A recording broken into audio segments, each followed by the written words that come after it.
When you hear your body can die, you'll undoubtedly ask yourself many questions. But the most important one is, will my brain still be able to function if my body dies? However, would you be able to communicate with those who are still alive?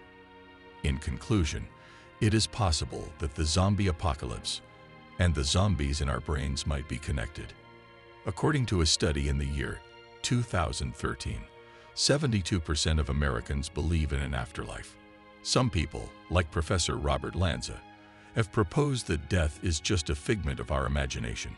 The theory states that death has no actual boundaries that define it, and therefore, it is not real in the sense you have been taught to accept. Professor Lanza explains that our brain cells have evolved to perceive the sky as being blue. But if our brain cells took on a different function, giving us the perception of the sky being green, then our perception of the world around us could all be erroneous programming. So is the sky blue, or are we just imagining it? If the idea of our final moments on Earth being a mere figment of our imagination means anything, it's that there may be a chance for us to return from death. Death is a process that starts when the heart stops beating for 95% of people. Remember that death is not an absolute, and it is important to stay aware of your surroundings and heed your body's warning signs. As your brain enters a state of unconsciousness, you feel lightheaded, and the process of your breathing stops. Your muscles become more relaxed and you eventually lose all sensation in your body. It's just a matter of time before the process ends and you're left to wonder what happened. A study called Awareness During Resuscitation looked at thousands of survivors of cardiac arrest who had been pronounced dead and found that nearly half of them were actually alive.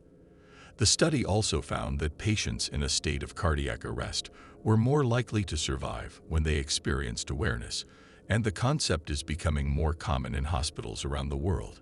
Some of the people who were interviewed recall the exact moments of their death and hear and see the events which led to the resuscitations. How is this possible? A recent study has shown that your brain can remain alive for up to 10 minutes after your heart stops. This is because the brain is powered by a complex network of cells that continue to run even when you are not.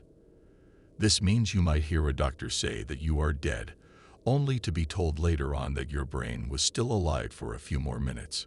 42% of people who had a near-death experience described floating above their body tethered by an invisible string.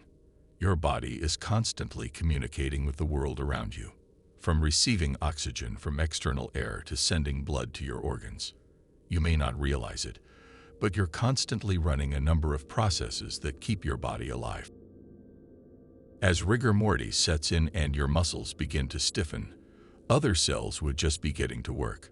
For the next 12 hours, your body would start to shut down fully as it began the process of taking back control of all bodily functions. In this time, some genes stimulate inflammatory cells, called glial cells, to clean the inside of your brain. As your cells continued to expand, they would thrive while your body temperature decreased and other systems shut down. Zombie genes is a term that has become more and more common in recent years. The term is used to describe the phenomenon of certain genes in the human body developing abnormally, such as arms growing from an individual's neck or an inability to feel any emotion. But what really takes the cake is the idea of what happens after death. Can they communicate with us again? Before the discovery of infrared photography, seances were common among family and friends who wanted to speak to their dead loved ones. However, eventually this practice became discouraged because it could be considered an act of disrespect. With the advances in technology, it's now possible to fake a spiritual experience.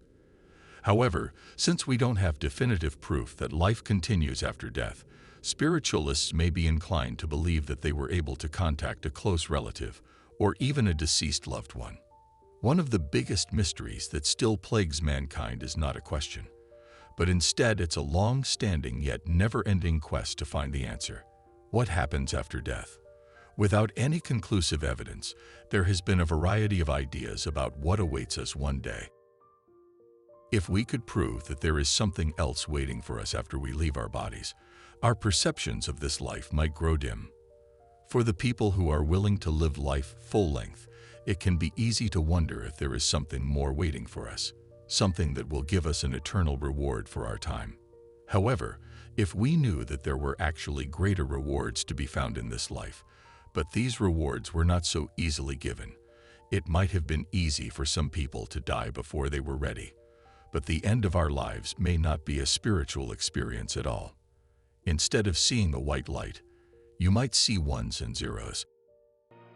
Ray Kurzweil, a director of engineering at Google, predicts that we will be able to upload our digital memories and personalities into computers. In the future, computer systems will be able to live on without our physical presence, while our lives and memories can live somewhere else. If your consciousness were uploaded into the cloud, you would live on as long as the server lasts. So you might want to pay for backup storage in case anyone ever destroys your data.